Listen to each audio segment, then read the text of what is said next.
Hi friends, சின்ன மருமகள் serial உங்களுக்கு பிடிக்கும் அப்படின்னா நம்ம சேனலை லைக் பண்ணிக்கோங்க, சப்ஸ்கிரைப் பண்ணிக்கோங்க. அப்போ தான் நான் போடுற வீடியோ டெய்லி உங்களுக்கு நோட்டிஃபிகேஷனில் வரும். நீங்களும் எல்லா எபிசோடில் என்ன நடக்குது அப்படின்றத மிஸ் பண்ணாமல் பார்க்க முடியும். சரி வாங்க ஃப்ரெண்ட்ஸ், இன்றைக்கி சின்ன மருமகள் சீரியலில் என்ன நடக்க போகுதுன்னு பார்த்துடலாமா? வாங்க பார்க்கலாம். ஆமாங்க, இன்றைக்கி என்ன நடக்குதுன்னு சொல்லி பார்த்தீங்க அப்படின்னா வளைகாப்பு விழா தான். எல்லாமே நல்லபடியாக ஏற்பாடுகள் எல்லாமே நடந்துகிட்ருக்கு. அதுக்கு முன்னாடி நேற்று சீனில் தமிழ்ச்செல்வி எல்லாருமே காப்பாற்றிடுவாங்க இல்லையா?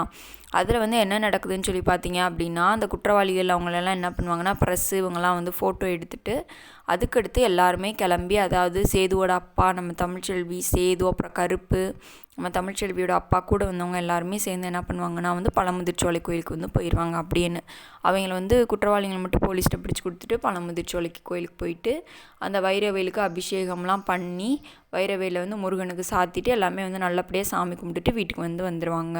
வீட்டில் இருக்க பொம்பளை ஆளுகள்லாம் என்ன பண்ணுவாங்கன்னா, எப்படா இவங்க வர்றாங்க அப்படின்னு சொல்லி வெயிட் பண்ணிக்கிட்டே இருப்பாங்க.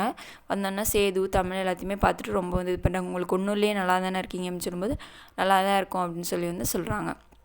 அதுக்கடுத்து சேது சொல்கிறாரு, அம்மா அப்பா இன்றைக்கி சண்டை போட்டதை நீ பார்க்கலே, பயங்கரமாக சண்டை போட்டாருமா அப்படின்னு சொல்லி சேது ராஜாங்கத்தை பற்றி கொஞ்சம் பெருமையாக பேசிகிட்டு இருக்காரு.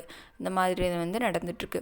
இன்னொரு பக்கம் பார்த்திங்க அப்படின்னா சித்ரா அவங்களுக்கெல்லாம் ரொம்ப இதாக இருக்குது. நம்ம இவ்வளோ தூரம் ஒரு ஆளை செட் பண்ணி இவங்களை கொலை பண்ணுறதுக்கு அனுப்புனா இவங்க தப்பிச்சு வந்துட்டாங்களே அப்படின்னு சொல்லிட்டு ரொம்ப இது பண்ணுறாங்க. ஆனால் அந்த ஆள் திருப்பி வளகாப்பு விழாவுக்கு வர வைக்க போகிறாங்க. இன்னும் வேறு ஏதாவது ஒரு பிளான் போடுறாங்களோ என்னமோ அது தெரியல. நம்ம அதுக்கு பொறுத்து தான் பார்க்கணும் என்ன நடக்குதுன்னு சொல்லிட்டு. இன்னொரு பக்கம் என்ன நடக்குதுன்னா காலையில் விடிஞ்சிருது. எல்லாருமே வளைகாப்புக்கு கிளம்பிக்கிட்டு இருக்காங்க. தமிழ்ச்சொல்லியும் நல்லா கிளப்பிட்டு நல்ல நகையெல்லாம் போட்டு நல்லா கிளப்பிட்டு இருக்காங்க.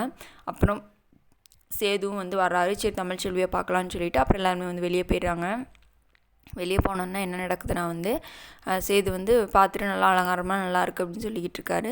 தமிழ்ச்செல்வி சேதுவும் கண்ணாடியை பார்த்து பேசிகிட்டு இருக்காங்க. அப்போ தமிழ்ச்செல்வி கேட்குறாங்க, என்ன சொல்கிறாங்கன்னா இந்த மாதிரி பாசமாக நீங்கள் எப்போயுமே என் மேலே இருப்பீங்களா, செய்வீங்களா அப்படின்னு கேட்டுட்டு நேற்று நடந்ததை சொல்கிறாங்க.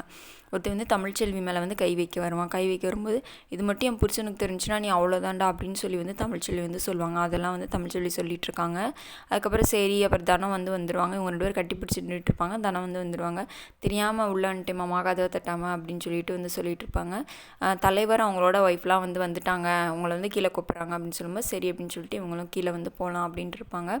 அப்புறம் தமிழ்ச்செல்வியோட அப்பா எல்லாத்தையுமே இன்ட்ரடியூஸ் பண்ணிக்கும்போது தலைவர்கிட்ட வணக்கம் நல்லா இருக்கீங்களான்னு கேட்கும்போது தலைவர் தலைவர் தமிழ்ச்செல்வி அப்பாட்டு நல்லா இருக்கீங்களான்னு கேட்பார். அப்போ தமிழ்ச்செல்வி அப்பா என்ன சொல்லுவாங்கன்னா, நாங்களாம் ஒரு சாதாரண ஆளுங்க, ஆனால் எங்களையும் உங்களவுக்கு மதித்து எங்கிட்ட பேசுகிறதே ரொம்ப நல்லது அப்படின்னு சொல்லும்போது அப்படிலாம் இல்லை, எல்லாருமே எங்களுக்கு ஒன்று தான் அப்படின்னு சொல்லி பேசுகிறாங்க. இன்றைக்கான எபிசோடில் இதான் ஃப்ரெண்ட்ஸ் நடந்துச்சு. நாளைக்கு எபிசோட நான் உங்களை மீட் பண்ணுறேன். Bye friends.